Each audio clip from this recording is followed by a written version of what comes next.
Welcome back, winners, to another awesome episode of One Nothing Podcast. I'm your host, Amanda. We have some amazing talents here. We have the co-host with the co-most, Dayvid. Hey, guys. What's up? What's up? Oh, some good energy today. I like it. Rachel has a dog competition, so she could not make this one, but good luck, Rachel and Ventus. Just sidebar. We also have some fabulous people here. We've got Frankie. You might remember her from some of our Patreon episodes. She runs a new podcast called The Haunted and the Strange with Sean. Isn't that right? Hi, my name's Sean.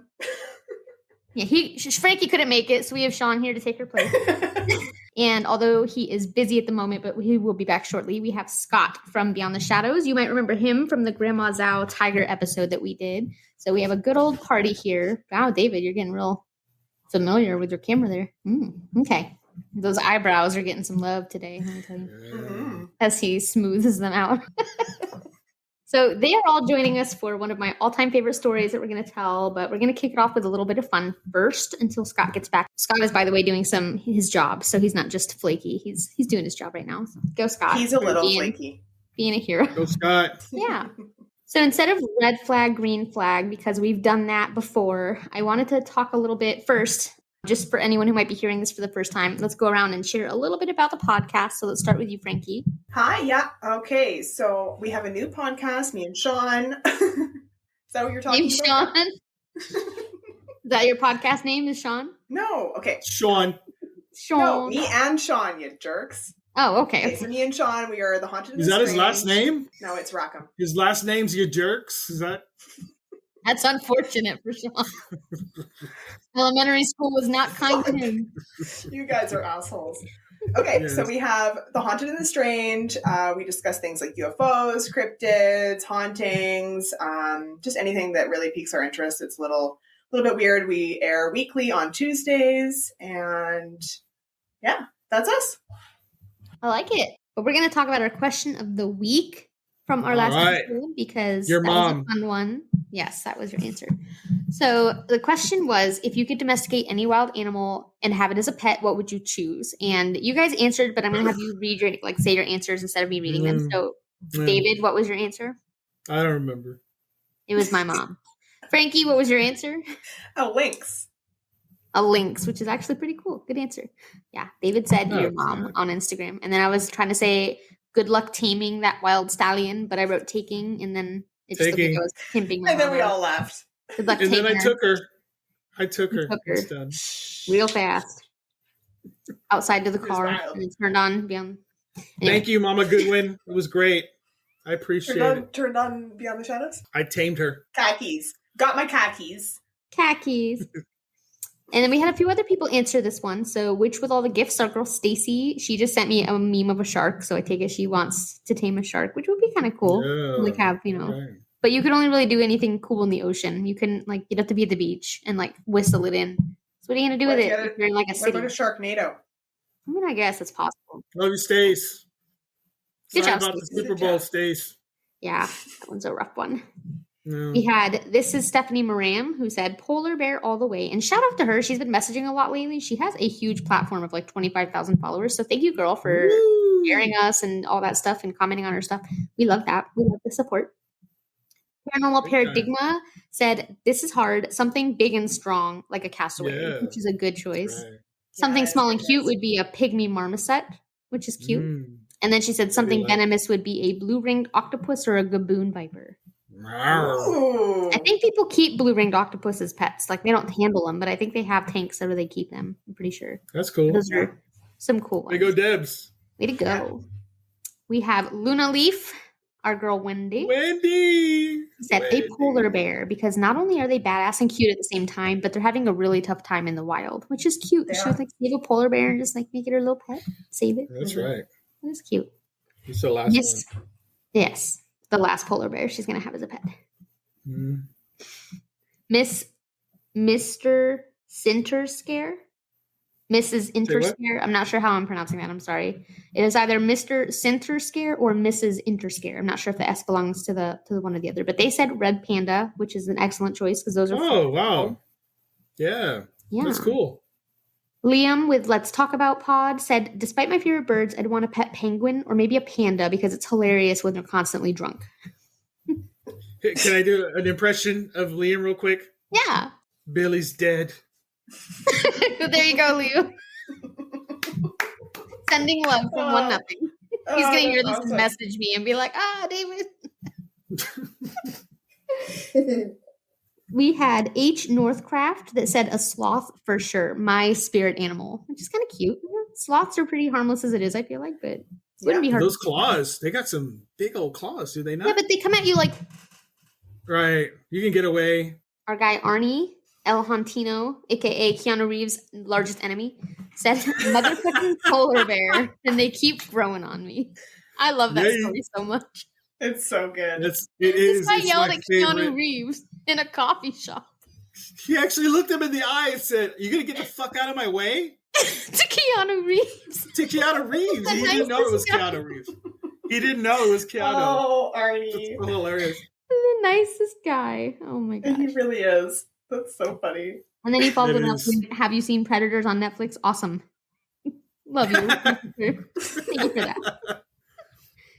A Scary State podcast said a sea otter, which, those things are vicious. So that's a good choice. Mm-hmm. Be a valid one.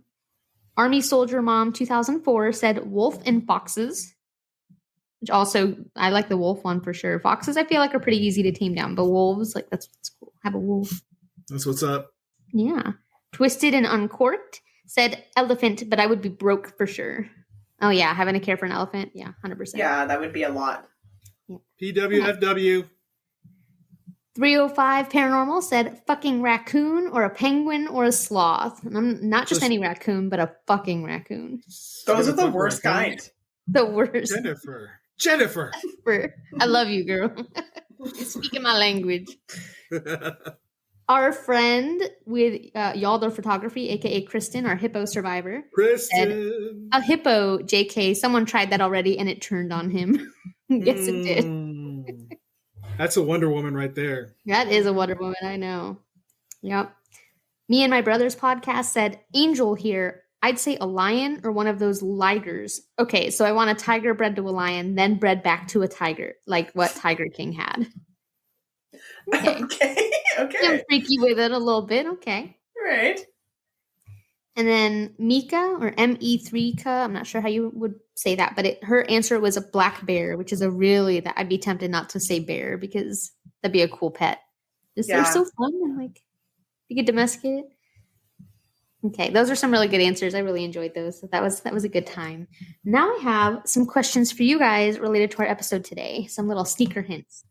Okay. Oh God, are you gonna sneeze? I'm stressed out. Oh, yeah, no, you should be, girl, because you're 50% of your grade. Oh fuck. Okay. I failed. I don't know how I graduated high school, so this is interesting. Okay. Me neither.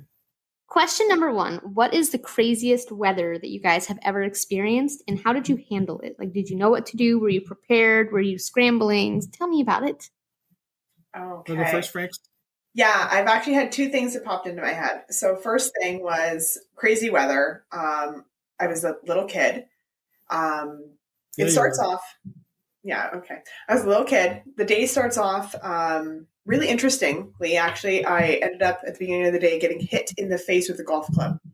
I actually have a scar that a lot of people can probably see that is like on my eyebrow. I almost lost my eyeball. So I got hit in the face with this golf club. So little Frankie ends up going to the hospital. And during all this time, this crazy storm comes in and starts pushing trees down on houses and all this like crazy stuff is going on. And so I'm in the hospital. That's happening. I come back from the hospital. There's trees all over the road and all this. There was my friend's house had a tree that came down on top of it and like knocked out their bathroom. Anyways, that was number 1 crazy. My mom actually got like chased by a storm on the back of a motorbike. Holy shit. Yeah, like it was insane. Winds, trees down. We also lived in BC where there was like a lot of trees and stuff. So the winds would come through that valley because it was just on the other side of the Rocky Mountains. And then there was another set of mountains on the other side, the Purcells. And the wind would come through that valley like crazy. So there was that. And then last year I went to go camping and there was a huge snowstorm in June. So we ended up pivoting and just getting a cabin. So that's how I dealt with it that time. But the first time I just dealt with it by getting a golf club in the face and being a little kid. Okay.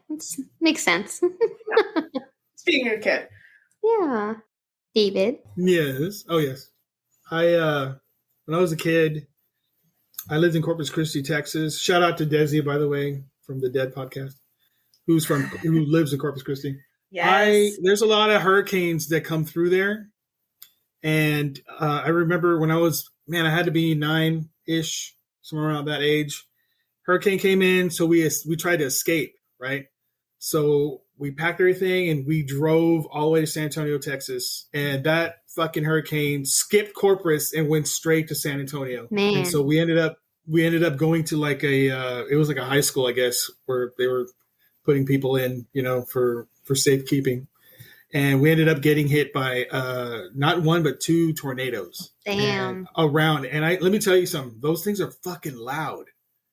It sounded like a train was going straight through the school, but it wasn't even that close. It was close enough to make noise. And everyone was in the hallway screaming their fucking heads off. And I was very sleepy and very upset that people were making noise because I wanted to go to sleep.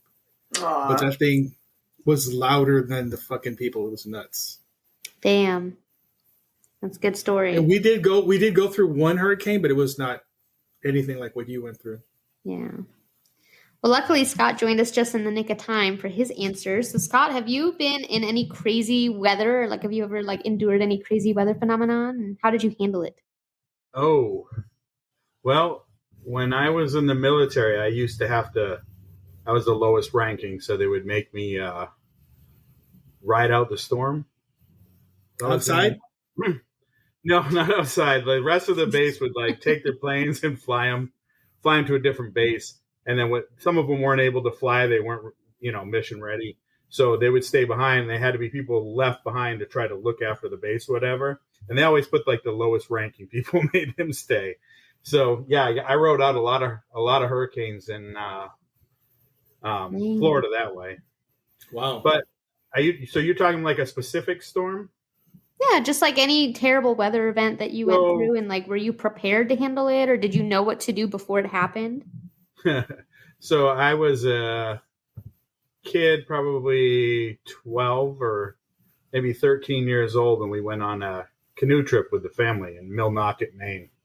And we were we canoed in and set up camp and everything. We were miles in the woods. There's nothing around off Millnocket.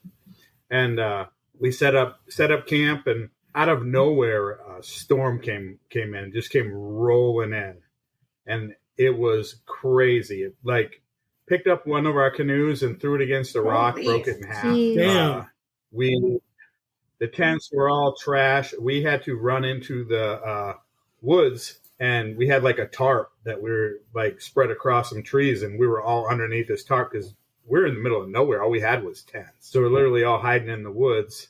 You don't want to be near anything tall, but everything's tall. It's all trees. So, but lightning was hitting everywhere all around us.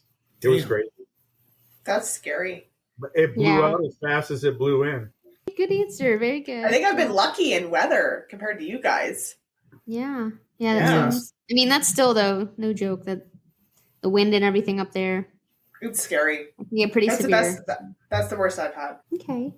Amanda? So, everybody kind of knows mine because I've talked about mine, but I rode out Hurricane Ian, which was, looking back, not the wisest thing to do. That was a catastrophic hurricane for our area, and it hit our city directly. So the eye went right over my house. I got photos of it. It was kind of cool. It was my first hurricane. So it was pretty badass to go outside and stand outside during the really worst things of it. But it got scary at times. I was pretty sure you can hardly see them behind these blinds, but I have sliding glass doors, and they were bowing in and out. And I was trying to hold them because I thought they were going to suck right out of my house. And the debris was crazy. I lost both fences, and it only really clicked in. At first it was fun. I'm not going to lie. I was going outside and feeling the wind, 100-mile-per-hour wind, and being this is crazy cool. And then a couple hours later, I was all this stuff was the wind was throwing all this white stuff that was getting stuck to the window, and I couldn't figure out what the hell it was. And then it dawned on me it was insulation from somebody's house that had blown down Yeah. somewhere. And it was Wow. all, so yeah, super, super crazy. Definitely was like a movie afterwards. For like 2 weeks. We didn't have power or water, the whole area. There was like no street lights. Like the weirdest thing, I've never been so thankful for like radio stations and for street lights, because for the whole 2 weeks, there was no radio stations. There was just people calling in saying, my house is 6 feet underwater. I have no food. I have no water. Someone come get me. Someone bring me food. I need gasoline. Like just people calling into the radio stations. There was no music. It was just like rotating alerts. Like, here's where to go to get food. Here's where to go if you need a generator. Here's the only place selling gasoline. Like it was like a movie. So that was probably the craziest, but I did go through a small tornado in Ohio, but it was like a EF0 or EF1, like very just power lines and trees down. The hurricane was by far scarier because that sat overhead for like 15 hours. So it was like the longest And she has day videos of my life. of that hurricane. She has I videos. do, I've seen yeah. them. Was that in Jeez. Florida? Cape Coral, Yeah. Florida, direct hit. Okay. Were you prepared? No, I wasn't. I didn't take it seriously until it happened. Wow. Yeah, I was not prepared. I'm surprised. So next time you would be a lot more prepared. Oh, She 100%. wouldn't be there. She wouldn't be Yeah. there. Well, Right? I mean, Ian was a strong 4, so it was the second lowest, strongest hurricane you can have. So Right. it was stronger than Katrina in terms of sustained winds. Katrina was like 135, Ian was 150. God damn. So my next question is, would you risk your personal safety to record a weather event? So like, would you be like a storm chaser for a living, or would you like, Fuck no. if something was happening, like, you know, a Fuck earthquake and houses were shaking, would you be filming it? Like, no. Fuck no. Okay, so David's a fuck no. That's I'm pretty fucking sure no. Twister is one of my favorite movies. Yes. So It's a good would I movie. go hang out with like Bill Paxton and go They're remaking that movie. Did you know that? with Bill They're Paxton remaking and it. Helen Hunt? He's dead. He's dead. Oh. Bill Paxton is dead. oh, Helen Hunt might as well be. All right. Are you serious? He's dead? Yes. that can't be right. It's right. He's dead. It's over, man. It's over. Yeah, it's over. All right. He's dead. Bill Paxton. She's looking it up. Sorry, Bill. I know you're dead, Bill. Oh no, he's dead. He died in God. 2017. He died a really long time ago. Damn. Shit, he did. man. Damn. Sorry, Billy. Okay. Well, that's unfortunate. Okay, well, It's game over, anyways, man. I'm gonna Game go back to over. where I was. I would go chase stars with Bill Yes, Paxton you and would. Helen Hunt. Mhm.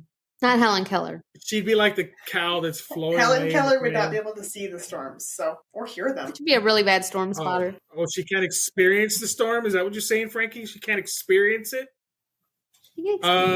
Hello? She can be taken away just like the cow. She couldn't see or hear it. Yeah, she would just be Could feel it. confused. She can feel the vibration of the storm. Yeah, but she wouldn't.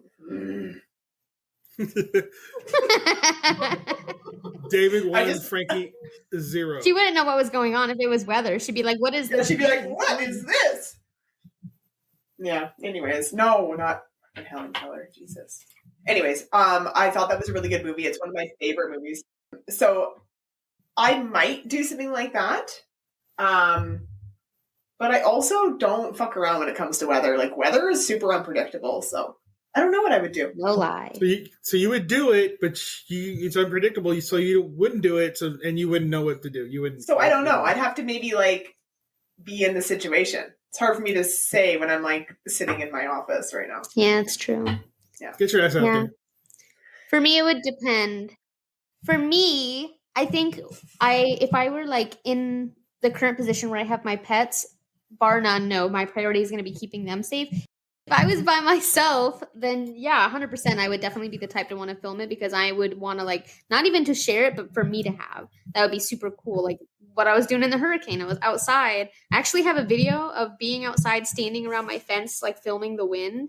And the fence blows apart as I'm standing there. And you can see me running and like pieces of fence. What the fuck is happening?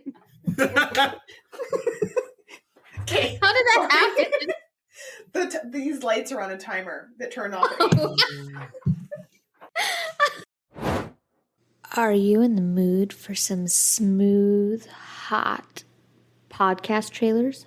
because we got the hookup. So stay tuned. And our buddies over at Brutal Bazaar and Boozy are going to hook you up. See how I did that? See how I got your attention first?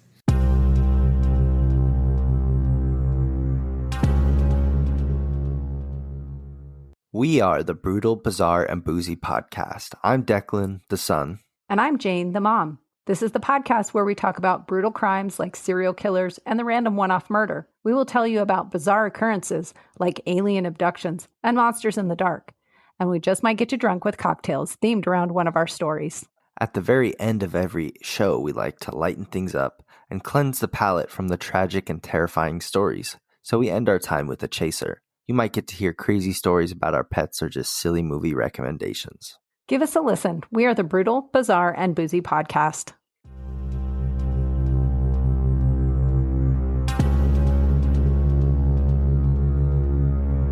So we're going to get cozy in this time machine together, guys. Okay, did you clean up the pee? It's No. been cleaned. Yep. Nope. I steam cleaned everything. We're good. We're good to go. Yeah, okay, David, don't pee. Look how yellow it is. What the fuck is happening? Oh, God. Yeah, I got nothing. I got no idea why the fuck he's laughing like that. Let's pick Chicago today. So if there's anyone in Chicago, give us a shout on our Instagram or email us at onenothingpodcast@gmail.com and I will send you a sticker of our time machine, which Frankie and David will both agree is very cute and not peed in. That's right. Mhm. It's very clean. We've sanitized. It's comfortable. There's lots of room. Fabuloso. Yeah. Is Ferris Bueller still there? Yeah, he's In my time machine? No, it's Propped up in the corner? He's in Chicago. Chicago. Yeah. Oh, Chicago. Okay. Mhm. That makes sense. Chicago. Well, ironically, we are getting in our time machine to go to Chicago. So What? yeah, that's why I picked it. Wasn't that so Fucking cool? fuck, yeah. Winky How you dink. figured that out? That's awesome. I know. He's so smart with the whippy. So we're going back to Illinois of 1948. We're starting in Chicago. And David, stop us around January 21st, if you can. Okay. Are we there? Boom. Oh, okay. No. Snap. Wait. Oh. Wait. Okay, now we're there. Okay. I almost got out in 1950. So we're stopping here to peek in and welcome the birth of Geraldine M. Morrow? Dean. Oh, wow. Geraldine Dean. I believe that's how you Wow. pronounce that. Okay. AKA Geri, that she'll be known as for the remainder of the episode. And she's being brought into the world by parents Vern and Mary Louise. She's a happy, smiling baby girl, and she joins her sweet family of 6 alongside her 2 brothers and her 1 sister. Their lives are uneventful, nothing really sincerely interesting to report. Pretty normal upbringing. Finds a career eventually as an adult managing property rentals for a company near her, and things seem to go pretty good with that. And eventually she meets a wonderful man by the name of Clarence Schultz. He goes by Clem, which is what we'll call him for the rest of this episode. Clem. Clem. Clem seems to be everything that Geri had wanted in a man. He's smart and handsome and attentive, and before long they're completely in love and they're planning out their lives together. Aw, so sweet. David's bitter. David's very happy. He's so happy. Clem. Clem. He's in love with Clem. On June 22nd of 1990, in the beautiful quaint city of Geneva, Illinois, Geri and Clem exchange their I do's, and Geri begins her new life as Mrs. Schultz. So she's now Geraldine Schultz. That's Cute. better. That's better for her. Then Wow, it's Dean. just Yeah, a- Geraldine it's a- Dean is a mouthful. It's just at least a better name. I don't know how this is going to pan out, so we'll see. Yeah, we'll see. Okay. The two eventually relocate to a gorgeous farmhouse-style home in Fairdale, which is in Illinois. Not too far, but probably a couple hours drive. The couple go on to have 2 sons, James and Anthony, and they both grow up similarly uneventful lives. And before they know it, Geri and Clem are empty nesters, and they're enjoying their golden years in their 100-plus-year-old house. They've got this really nice old white house that's like, I think I actually have a photo that I can drop. I bet you it's For you. haunted. Drop it. Yeah, I didn't really hear anything about it being haunted, but it was definitely... Was it strange? It was. It wasn't haunted, but it was strange. Yes. No, it's just very quaint, and it's 100 years old, and they've lived in it all this time. They're having a good time. So let's put a pin here. I want to ask you guys to put yourselves in their shoes for a little bit. So your kids are grown, they're out of the house. It's just you and your spouse. You're a senior. You're enjoying each other's company. What are your biggest concerns with like being a senior and living alone? Not alone, but alone with your husband or spouse. Concerns. How old are we? So let's say in our 60s. Okay. Honestly, I think if I was 60, I wouldn't really be worrying about that much. Lube probably would be number one. Lube, is that what you said? I mean, that might be a concern. Yes. Yeah, it's a concern. As you get a little older, things tend to change in your body. That's correct. For men and women. That's right. Men mostly. Mostly. So be careful not to break her hip. Yeah, that's fair. That could happen. Hey, there are pills for that. Just so everyone knows, we are showing what would be erectile dysfunction. Yes, they didn't get that. Thanks, Frank. They didn't get that at all. Well, they're not seeing my visual right now of me. Right. This is true. Okay. Although we did make the typical ED sound. That was That's the ED sound, right? Everyone knows that's an ED sound, right? Everyone knows. That's correct. There's no other thing that would describe. David's like, let's just move past this. Maybe elevator going down. No, it's getting me a little anxious. You know what I'm saying? So I think David's right. I think that's your only concern is erectile dysfunction. Okay. Yes. Yeah, no, you're 60. 60 is pretty young, so I don't think I'd be worried about that much. Maybe like, I don't know, if you had asthma, that might suck as you get older. I don't know. The fuck? What if you don't have asthma, then what? Then you just worry about erectile dysfunction, David. You're worried about getting asthma. There are pills for that. You're fine. Just get the lube. All right? So Frankie's just concerned about getting her thug on for the rest of time. David, what are your concerns as a grown adult? My retirement, is it enough? Okay. Do I still have to work? Do I still have to work? Oh, I thought we were talking health concerns. Just concerns about living in, like, you'd be in your 60s, you and your spouse, your empty nester. In your case, it would definitely be health concerns. She's just like, that dick better fucking work. No, that's not what I said. If that dick breaks, I'm out of here. Oh my god, I'm so embarrassed. Yeah, look how red she's getting. You guys can't see this, but she looks like a tomato right now. A blonde tomato. I swear you said health concerns. So you're worried about realistic things, David. No, just concerns in general. Like you're in your 60s, I have so your spouse, many. your empty nesters. Okay. So like mine would be like, just physical mobility and like the ability to keep up with things. As a homeowner, something breaks, am I going to be able to fix it? On my pension or whatnot. I'm assuming these couples retired. It really didn't say they worked anywhere like still, but so yeah, similar concerns as David. The ones that make sense out of the three. So we're gonna scroll forward a little bit. I need to get that dick. Is that right? All right. Better not. Dick. Get it up. Get it up. It was all David, just so you know. Like, David started all that. I bet he did. He did. You'll play back and you'll be like, oh yeah, that was David, because he's a sick fuck. Yep. Well, we have a time machine, so we can go back in time and look. That's right. Voila. Well, good. You missed them embarrass me. My face turned red like a tomato. Oh my gosh, it was super funny. Yeah. Oh, it does too. Good. For sure. It still looks a little red. No, it's just because I have psoriasis on my face. So I asked them a question, like a teaser question, and I asked, like, imagine that you're in your 60s, you're retired with your spouse, you're empty nesters. Like, what are your significant concerns with living alone as like an aging senior? And Frankie's like, limp dick. I heard. No. You said what? Like, She blue pills, needs to have something stiff. drying up. She's down for stiff. It was him. It was David. I was talking about let's not break hips. Dude, I don't want to break her hip. You were talking about I don't want to do those things. drying up. That was you. You started it. I mean, lube is, you have to have Yeah, lube. you started it. Yeah. And I thought she said health concerns. So I'm She like, went right to limp no. dick. Well, Not yes, like yeah. diabetes or She went arthritis. straight, yeah. That dick stopped working. He's got the blue pill. Exactly. No. There's stuff for Exactly. the. She said she'd It go was find so one. bad. She didn't need her husband. We had a patient at the hospital, one of the first hospitals I worked at, that had one of the original dick implants. And What? it had. You remember the tennis shoes, the Reebok pumps? Yeah. Oh. When you were a kid, You'd like you would Yes. pump the top of it and it would tighten the shoe up around your waist. And that's how Yeah. they work. That's how those. What? And Damn, dude, would this that dude break? had one, and it broke, and it was inflated all the time. They couldn't get it to go down. So whenever he was in, you'd just be walking by the ICU room, and you look in the room, and he'd have a fucking tent there. With his cheeks in the room. Oh my god. Like, I would walk in every day and be like, "Thank you," and just leave. Like, Hello, sir. Fucking dude. Just happy to see me. is that a hood ornament in your pants? It Or was do you have always an implant problem?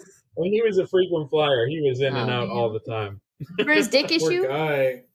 No, that was just Oh, just okay. for fun. Just that one time. Well, he should have been in there for that too. Frankie's 'cause like, that's I'm not marrying concerning. him. Wow, it's ready to go all Or the maybe time. she is because he's never going to do it. That's I'm true. saying Ready Ain't to going go. away. They're not wrong. Yeah, Okay, that's not how the conversation went, though. I'd really like you to play that back. we're was certainly David. going to. He started it. Yeah, he I did. believe So, it. do you have an answer, Scott, for Mhm. like Yeah. logical concerns at What that was age? the, that you'd have? what was Just the like if you're with your spouse, you're aging seniors, 60s and up, and you are living alone in your home. Like, what are some concerns about that situation for you? And like David said, what did you say, David? What were your answers? They were really good. Well, one of them is definitely retirement, making sure that you have the right amount. And you might have to work if it's one of those situations where, blah, blah, blah. Or, lube is very important because, that I age. fucking told you. It's the truth, They get older. It's like a desert down there. I'm sure. And paper pad. You have a big 55-barrel drum of lube for sure. That's a must. You can use it as an end table or a coffee table. Yeah, you just you just scoop. Lifetime So maybe a supply. pump on the side That's of it. right. You pump it out. Oh, Just a giant yeah. nozzle. You Yeah, that's important for sure. have to use your foot to pump it. You want some food. You want some food around. You don't know when you're getting out of the house. Yeah. Exactly. So food and lube. Lube and food, that order. In that order. what else do you need? You're fine. I think that's He's it, set for really. life. Yeah. Electricity. You need the air pump thing. To bump it up. You got to bump it up. Hmm. The little blue pill. You don't want to risk it. That's right. Okay, some more valid-ish concerns. Okay. Maybe some transportation. Maybe would some be more good, too. valid Like, concerns. steady. I tell you, in Maine, we lose power all the time. So Oh. a generator. would be Generator? Very smart. One Yeah. that's Ooh, electric that's start, so you can start it yourself and not have to pull it because you're too old and Right. decrepit. So What happens if you don't a have nice electricity? generator. And then That's what the generator's sure. for. But What? how do you turn it on if there's no electricity? It runs off oh no, it's gas. got a It's battery. electric start. There's a Blonde there's a moment. button you push. They run off. Well, the ones down here run And off then it goes gas. boom. So. Okay, well, you said it's It an comes off, electric yeah. start. Well, what if you don't Well, it have is electric electricity? start. It's got when you buy a generator, it's got a battery on it, like a car. Your car's on electric start, right? Okay. So- sorry. Must be That's nice okay. to not need generators, Frankie. I'm just- Yeah, right. Must be nice living in Canada where you need power all the time. I would be more worried about having like a big stockload of wood, like There you go. to burn. Back to the fucking penis shit. That's only Frankie's That's a priority. good one. I know. Wood. That's all she talks about. I'm sorry, Sean. Is this I'm how their so sorry, episodes go? Sean. Is that why you edit so long? Yes. She just shaves down Poor the guy. parts that she's not talking about dicks. Is it red? Not yet. No, not That's- yet. Oh, No, man. not yet. Fuckers. That's good. Okay. So solid answer. So we had just scooted forward. We had started off with Clem and Geri, who are a senior couple living on their own in Illinois, and just talked a little bit about their life and getting married, having kids that are grown. They're empty nesters now. And we're at April 4th of 2015.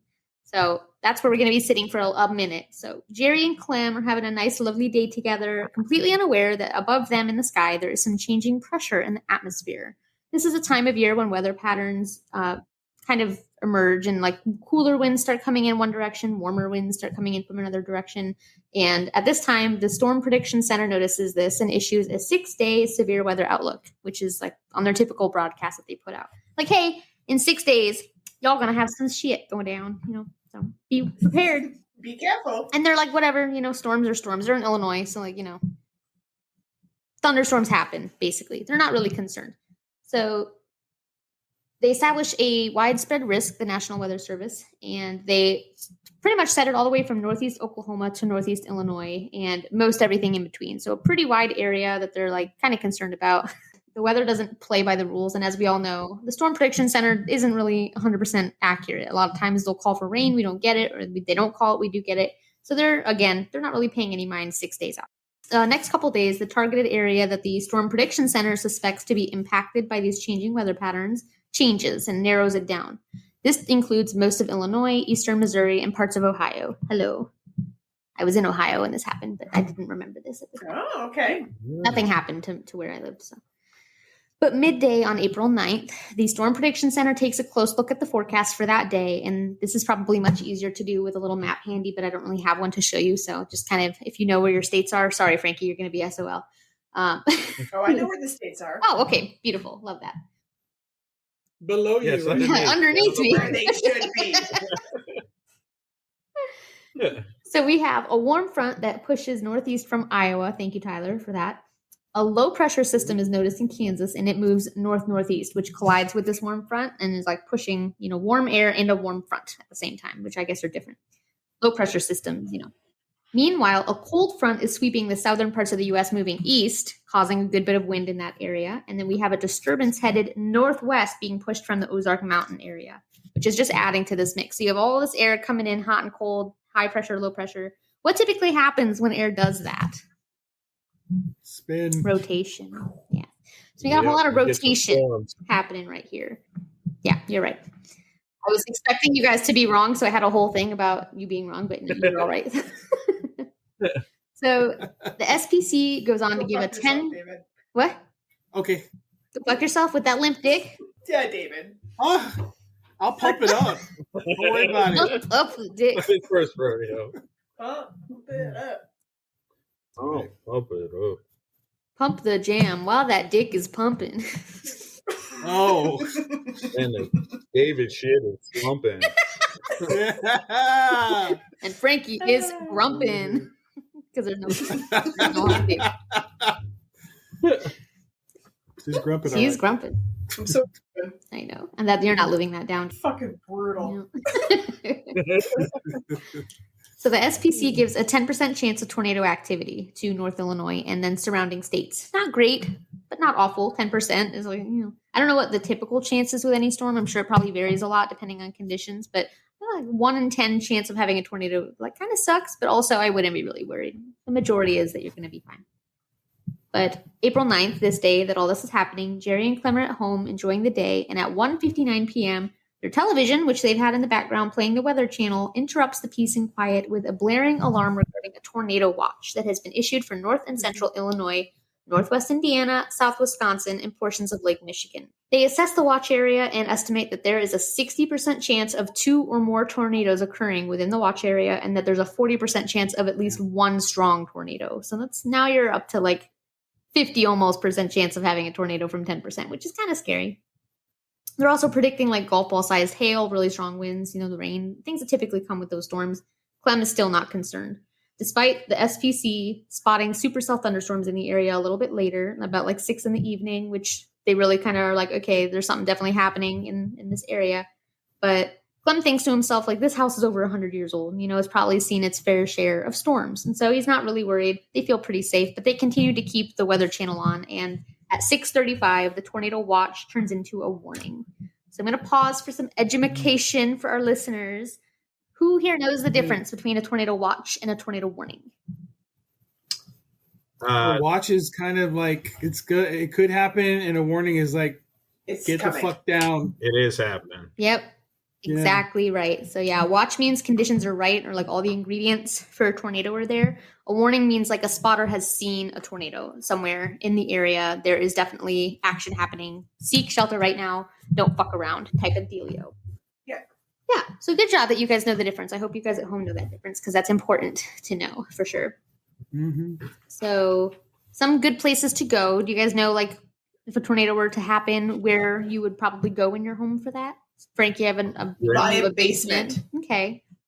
Buy a basement. We don't have basements in Texas, so it would probably be in a tub or in between a door. Like Interior within a room. door frame. Yeah.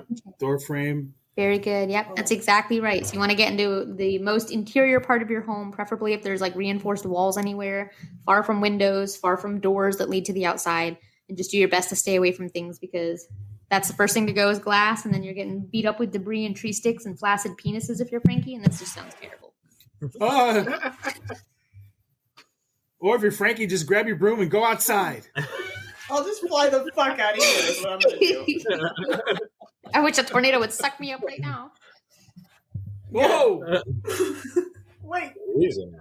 Suck me up into the sky. Jeez. we don't have Oh, anything gotcha. to off, okay? There's no... I'm not even... I'm done. So if you end up in a big building, like say you're in a Walmart or something like that, and you have a risk of a tornado hitting, you want to get into the most innermost part. Scott, do you have a basement in Maine? Do I have a basement? We do. Yeah, I'm That's where the studio's at. That's where he shoots. Yeah. Yeah, that's what the Yeah. studio I was is. just curious about like the different states. We did in Florida. She wants to put her exercise equipment in it. When I lived in Florida, we didn't have it. You got a big basement.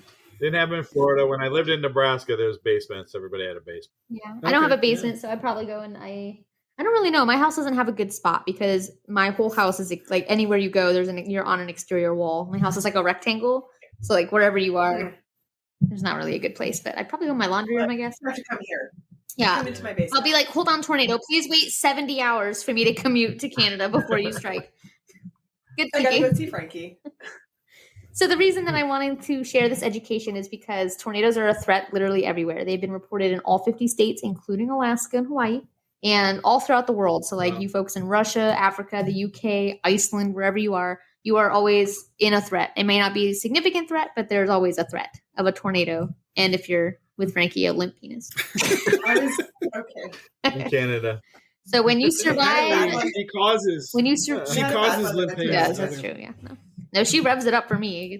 It's almost like listening to an episode of anyway. So What did I I miss? hate this so much. if anyone survives a tornado because of this episode, I want like a cake or something, or chocolates. At least. Cheesecake. She wants a cheesecake. It is- and then it I'm is gonna her go there and eat birthday. it. Just, I mean, I just want accolades, really, more than anything. If you live, like, you're welcome. So this tornado that we are talking about, this tornado warning, was spotted by a storm spotter, who are like professional people who go out there and like look at areas that tornadoes can spawn, and they watch for them, and then they report it when they see them. So that's an invaluable position. Thank you, people who do that job. Law enforcement sometimes will do it too. And they spot a tornado, a damaging tornado, they call it, 15 miles south of the Schultz's home. And before long, Geri brings Clem's attention. She's like, come in here and look out the kitchen window. And they see kind of far away, but a pretty dark twister-shaped storm coming. You know, it's just like visible in the far distance. Clem decides he needs to go upstairs and retrieve lanterns and other emergency supplies in case they lose power, because he's just thinking they're just going to lose power and probably get some good hail, maybe lose a window, you know. He doesn't think a storm's really going to hit him. He thinks it's going to probably veer west of them and suspects that it'll just pass right on.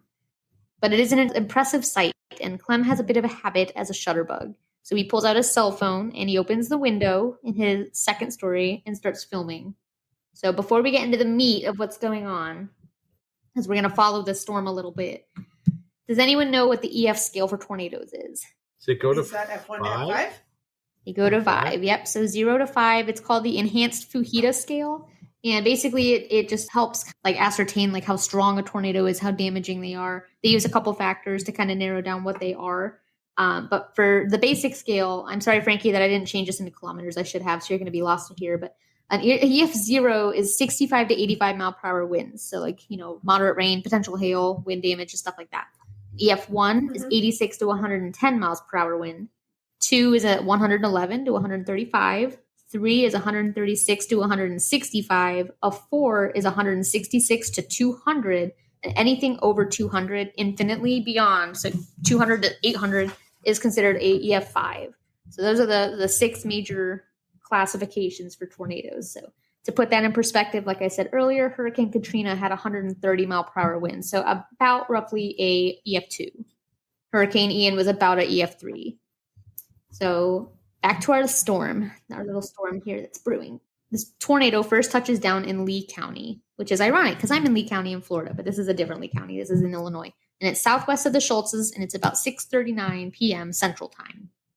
The enormous tornado starts off as just an EF1, and it's strong enough to pull trees out of the ground, like small trees, and cause some roof damage, but nothing significant, no real injuries, but it was only getting revved up.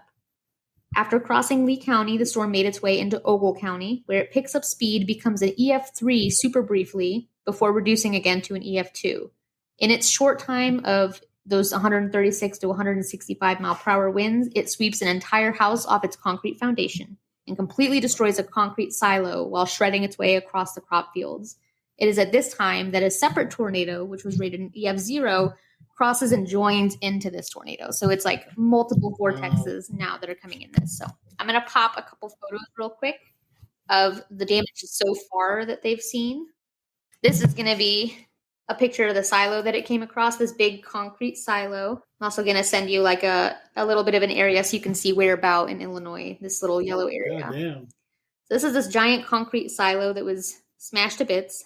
And shortly after this part where it's still in Ogle County, a man driving down the interstate pulls over to film as the enormous storm passes right over him. So he later put this footage up on YouTube, and this is before it reaches the Schultz's house. So this is only like roughly between a 2 and a 3 when he get this video. So I am going to send over this one so you guys can see it. All right, I'm going to play it here so you guys can hear it. Maybe duck down. That ain't shit. Oh my god, never mind. Holy shit. Never mind. This is in its infancy. Oh my god. Oh shit. That's an infant? That's before it even gets to the worst right that it towards gets. this truck. Oh my gosh. I think I would shit myself in here. Oh, that is. I think a cow just flew by. The truck is. Oh my gosh. Holy smokes. Holy Did the guy survive this? She'll let us know. It's big, but it's not very strong at this point. So it's pulling in like probably 100 mile an hour winds, but it's not as it's strong. It's Wow. huge. Now I've seen them, and I've nothing this big. I saw little ones going across the field. Oh man. I had one take a pair of cargo pants of mine from the beach once. Jesus. I'll look and see if there's any truck damage. There I don't know was if that was a tornado. So that was the video of the guy who just witnessed it passing, and that's still in Ogle County, where it has yet to even increase speed again, which it will. So it's continuing to make That's its way huge. northeast, That's heading straight for the terrible. Schultzes in their Fairdale home.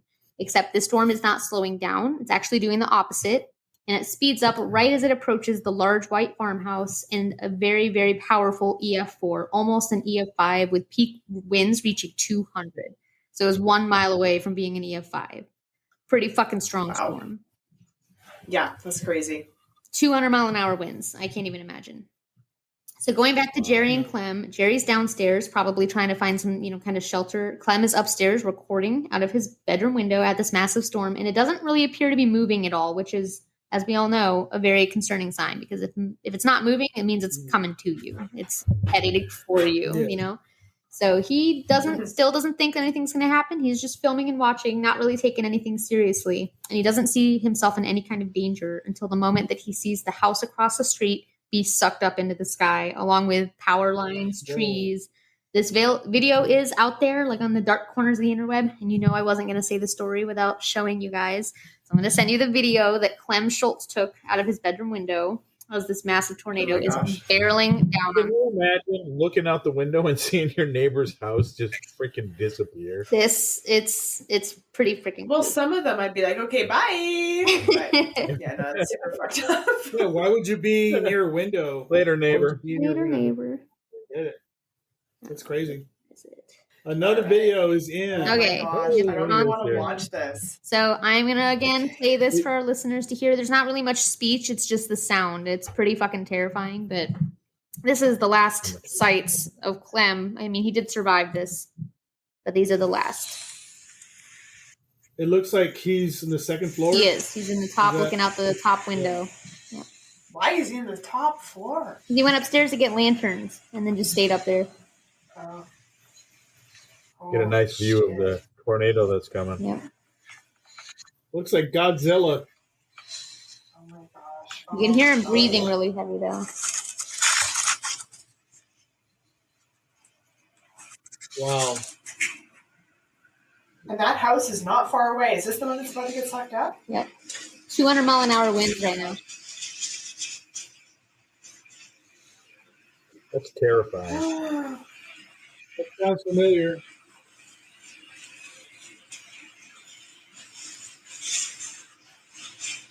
Oh, I hate this so much.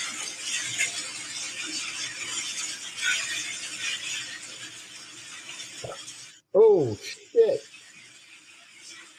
Wait for it. Why do we not hear him running? Wow, dude. Oh, Wow. Good God. The sound of the wind alone is like gives me creeps. Just the sound Oh, of I the hate wind that. going past the speaker. I mean, can you imagine what it sounds like when you're actually there? Oh 'Cause my that's just God. what's picking like a up on the mic. fucking freight I train. mean, can That you would be so imagine loud. watching a house in front of you just go into the sky like that, like as one piece? Oh That's my just gosh. absolutely blows my mind. So that's the video. The house, and then the power lines go, and then it's Yep, darkness. you can't see And anything. Yeah, that's it's probably the so worst. scary. Are you going to post this video for everyone? I will. 'Cause Yep. holy. I'm gonna post this for everybody to see. I will put a thing that, I mean, it's not gory, but I guess it could be triggering to some people. It's really, it's scary. So it is during this tragic video that 67-year-old Geri's life is taken as she remained downstairs when the tornado hit and the entire house just collapsed on top of her. Oh, Somehow God. Clem survived, despite being in an upstairs window when the tornado landed on them. So he's doing what he should have done, and she's doing what she should have done, and he's not, Yep. and Exactly. she gets crushed. She gets crushed. He also gets crushed. He falls under like a chimney, like a brick chimney falls on him, and he has a compressed broken vertebrae and like minor injuries, but he survives. And like a guy comes and pulls him out of the rubble and sits him on the stoop of what used to be his house. And I'll play an interview in a little bit, but basically the guy's like, "Don't look under you. Your wife's there and she's dead." So he was like sitting on top of his dead wife underneath all this rubble. Very, very sad. The whole area, their whole street is something out of like a movie. I do have photos. So I'm going to send the aerial view of their street as well to you. I just have so many little pieces of evidence with this one. This is overhead.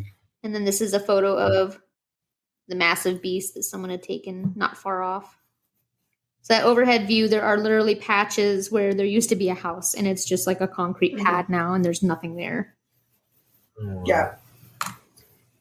So not only So which house was theirs? on that photo, I don't know because it's just a pile of rubble and everything was like sucked up and thrown around. So I'm really not sure which plot of land like their house sat on, but their house was completely demolished. Right. And unfortunately, in a neighboring house, the tornado claimed its second victim, Jacqueline Mosa. So she was a good friend of the Schultzes, and she was like a neighbor, lived in a neighboring house, and she also died. So very sad. This claimed 2 lives. This tornado moves on from demolishing the livelihoods of Fairdale residents and moves into DeKalb County before dying out in Boone County as an EF1, dissipating over Cherry Valley Road. The tornado's reign of terror lasts a total of 41 minutes and traversed a 30.14 mile path, or Frankie for you, that's 48.51 kilometers. But 41 minutes that tornado lived from peak to peak. That's horrifying. Ridiculous. That's a long time for a tornado, too. Isn't Extremely long time. They're usually, I think they cap out after a few minutes, but I'm actually going to send you a little visual so you can see on a map across the counties, and it'll show a line. It started in the south in Lee County and then moved up northeast into Boone County. And that little red spot in the middle is where it peaked, and that's exactly where both people died. They lived. Yeah. Most damage. 71 houses in all are damaged, 13 demolished completely. 5 of those were swept clean off their foundations despite being nailed into the concrete. Apparently, like if you bolt your house into the concrete, you have a better chance of standing because a lot of the houses that made it were like their foundations were bolted in somehow. I'm not sure how that works, but for people who live in a tornado-prone area, it might be worth checking out. I'm not like a carpenter or whatever. The damage also included, what is it? Code now. Is it? It's code now. Oh, okay. Yeah, there's bolts on the sill. You get a sill plate that sits on top of the concrete, and it's got to be there's bolts that sit in the concrete and go up onto the sill plate. And bolt it down. That makes sense. And then the floor joists and all that are nailed. But that in a lot of places they'll make you put hurricane or tornado strapping. Okay.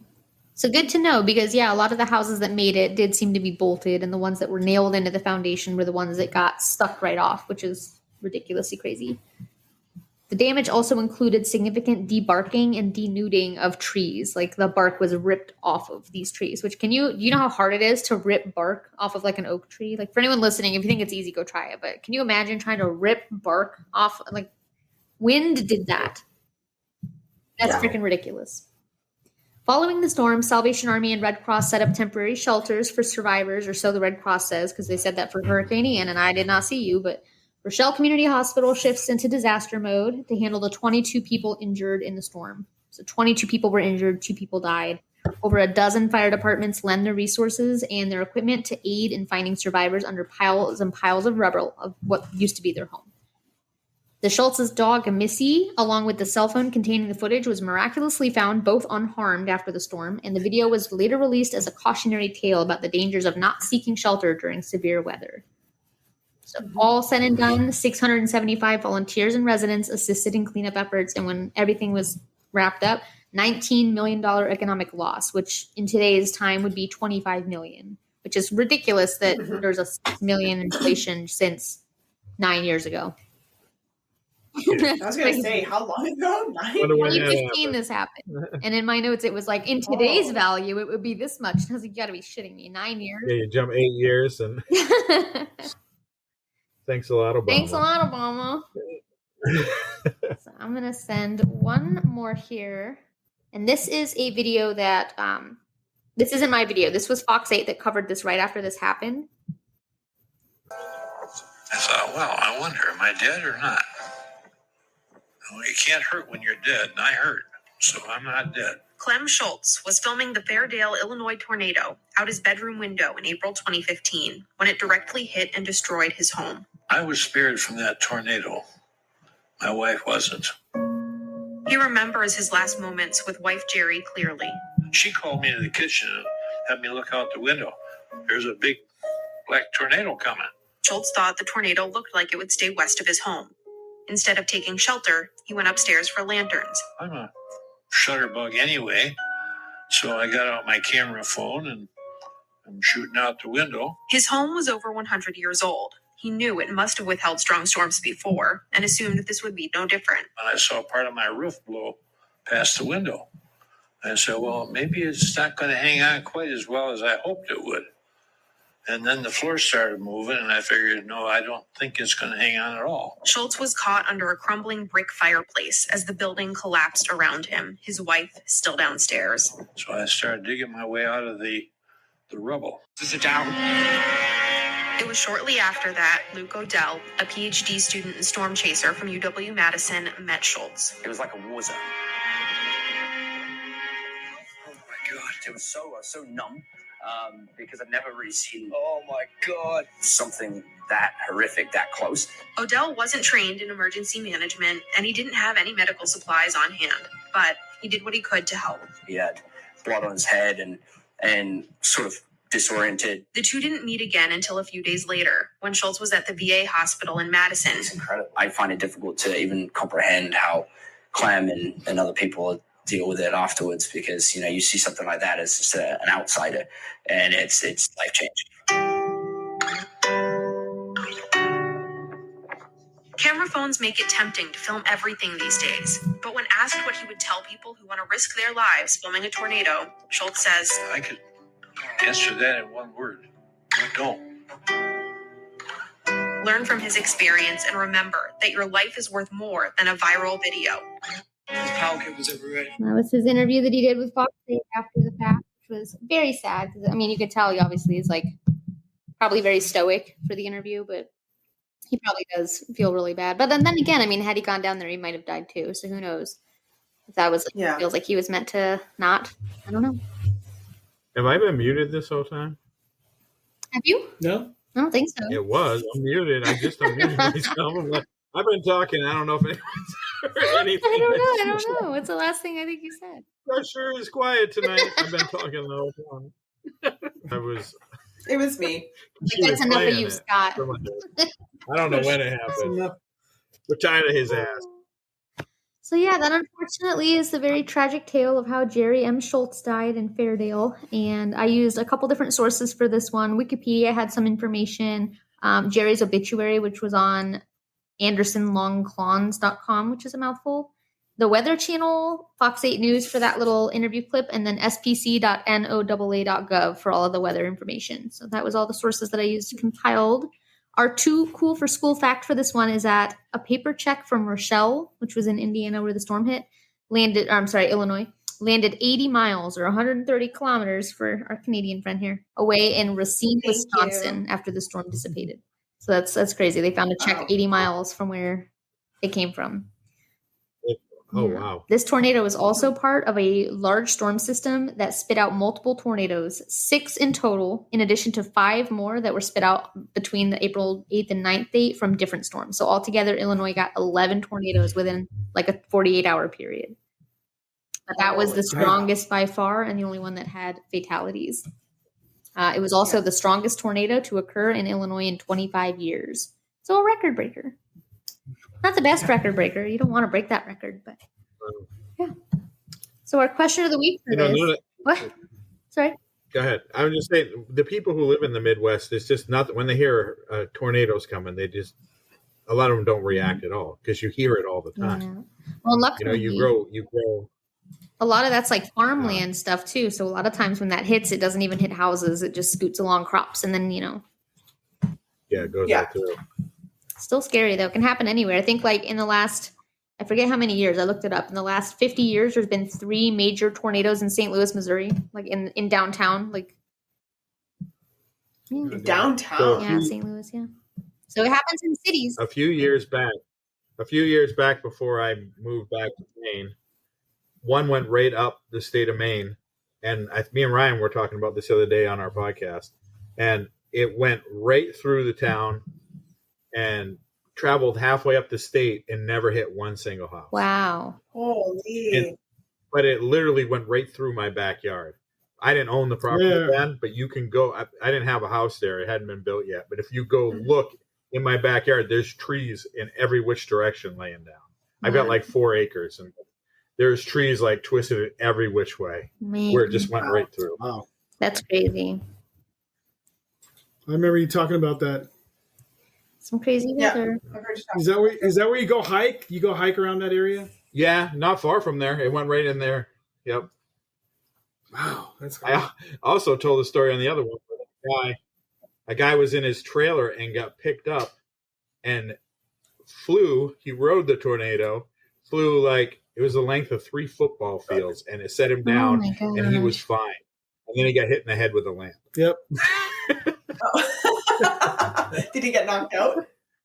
Yeah, no, but he went back to the trailer, and his uncle and grandmother were there, and they were under some rubble, but they were fine. Damn. And he rode it.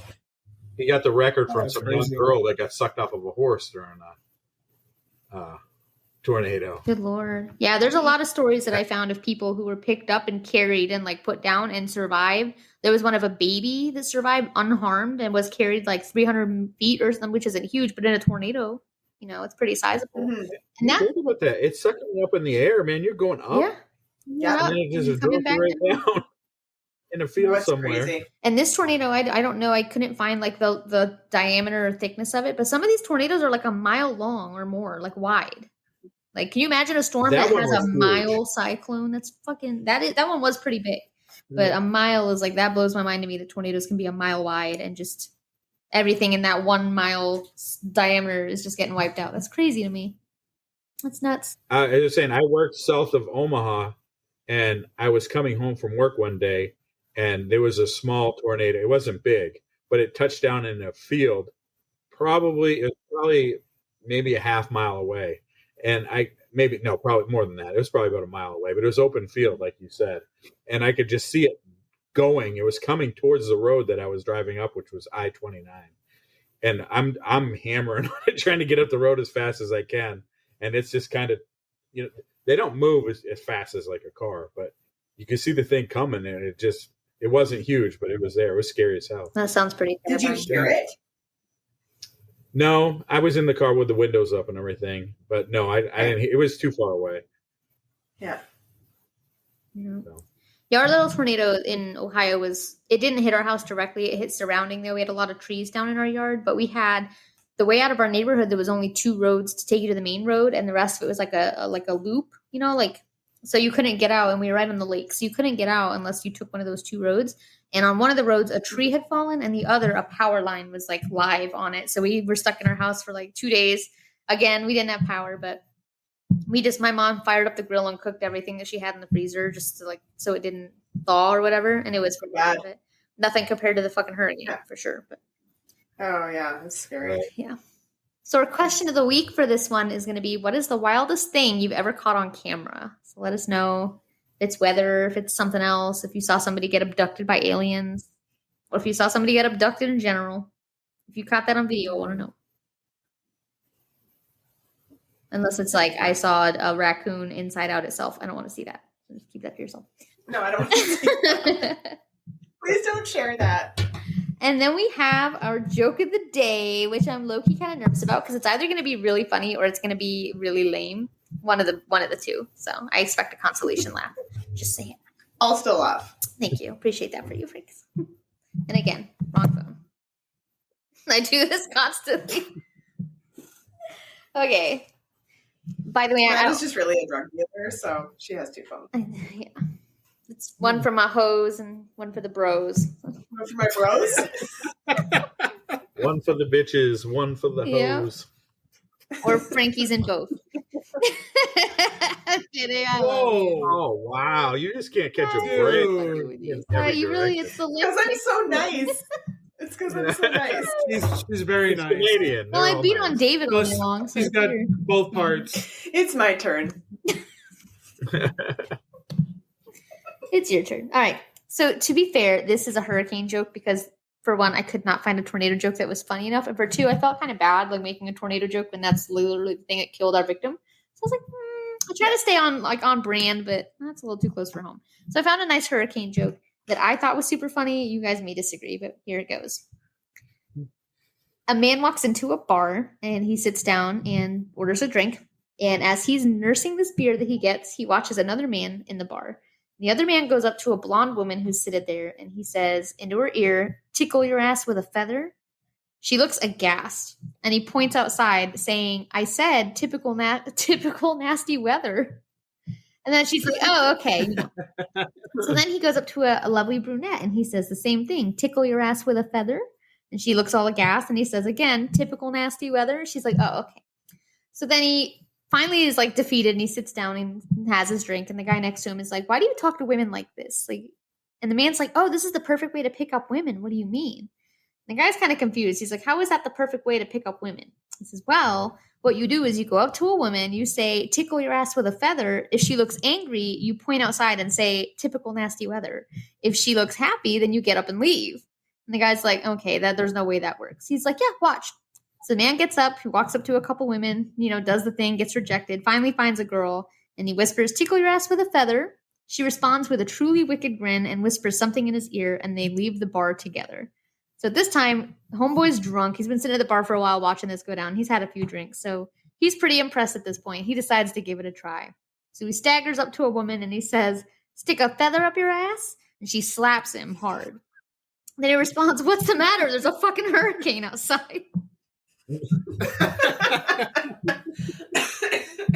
I like Could have been good, could have been bad, but I laughed like hell when I read that. I was like, okay, that's Oh my god, that's good. Yeah, good joke. Scott, so I can clip it and put it in the front where it belongs.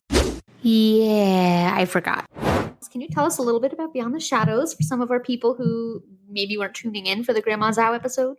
So, Beyond the shit. I don't know much about it, to be honest with you. There's shadows and it's beyond it. I don't know what to tell you. And we're just past those shadows. We look at the shadows, we go beyond the shadows. If you're right there, we're just behind that. Just beyond. I heard listening to you is an exhilarating experience. It's true. That's what I heard. I heard it was too. Yeah.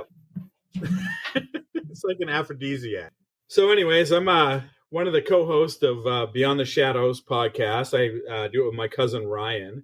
It's a podcast about paranormal, aliens, ghosts, conspiracies, criminals, true crime. We kind of touch on anything that's kind of out there. We try to cover a little bit of everything, and check it out. That's for sure one of my favorites. I can't see man laughing. She's crying, dude. I forgot what the show We kind was of about. touch on everything. The eyebrows, it really did. Oh gosh. David, tell us where to find your merch and where to Yes. follow you on the gram. You have subscriptions now, and they're pretty fucking awesome. Huh? Okay, moving on. Frankie. Yes, Down the Rabbit Hole is on Instagram, Facebook, X. It's on TikTok. It's on Threads. It's everywhere. We're going to be in YouTube soon, which is I'm really excited about. We have a merch store. It is deeperdown.store, or you can go to etsy.com/shop/deeperdown. And yes, subscriptions for Instagram. So if you want extra content, I have the 6 questions. That's an interview show we do. 2 of these people have been on it. And we also have Pararumble, which is 2 paranormal videos that go head to head, and you get to vote on which one is scarier. So It's a good time. subscriptions down Rabbit Hole. It's a good time. We're all subscribed. Fun. Yeah, absolutely. His page is amazing. His Scott's page so is cool. great. Thank you, sir. It's- Thank you. It's not Appreciate really the that. Down the Rabbit Hole group chat. It's the No Scott group chat. That's why you're not in it. Yeah. I'm in a not in a lot of those. Yeah, really. They just keep popping up. I don't know what's going on. Oh, man. And then Frank. Frankie Franks. Yeah, so once again, I am a co-host on The Haunted and Strange. Me and my friend Sean, we talk ghosts, cryptids, UFOs, all that weird shit. We air weekly on Tuesdays. You can find us on Instagram at Haunted Strange Pod. We have a merch store. You can find us through the link on Instagram. We are on TikTok. We are on... Why are they doing this? What? Meow. Am I Hi, making it Frankie. limp? Okay. And we are on Facebook, The Haunted and the Strange. These guys are assholes, and I don't know why I'm here. Haunted and Strange is good. You guys need to Yeah. check that It's out. a great show. Very It's a good. good It really time. is. Very good. Sean is fantastic. Scott, where can we find your podcast? You can find it anywhere you find podcasts. It's on Apple, Spotify, you name it. It's on all of them. Apple most of the time, Good. right? Mostly Apple. Sometimes. Actually, Except we're for gonna- today. Yeah, except for today. It was a little late today, so some people didn't get to enjoy it in their car so early. Oh, man. And they were really mad. Shout out to It ruined their Rachel. whole days. Yeah, so Like Mother, like Murder. Yeah, shout out to Heather Yeah, with Like check Mother it out. Like Murder as well. Tuesday, we share birthdays. So birthday twin girl, go off. I already told her in her Hey. Happy voice now. birthday, Yeah, Heather. happy I was like, birthday, go Heather. blow out your candles, and if you don't have candles, go blow something else. Girls, her birthday. Yeah, girl.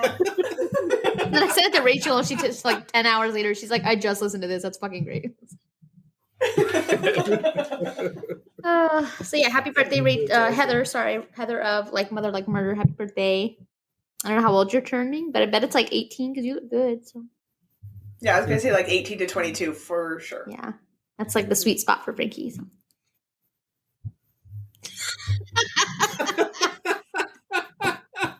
Her facial expressions, I wish you guys could see. They really are the best.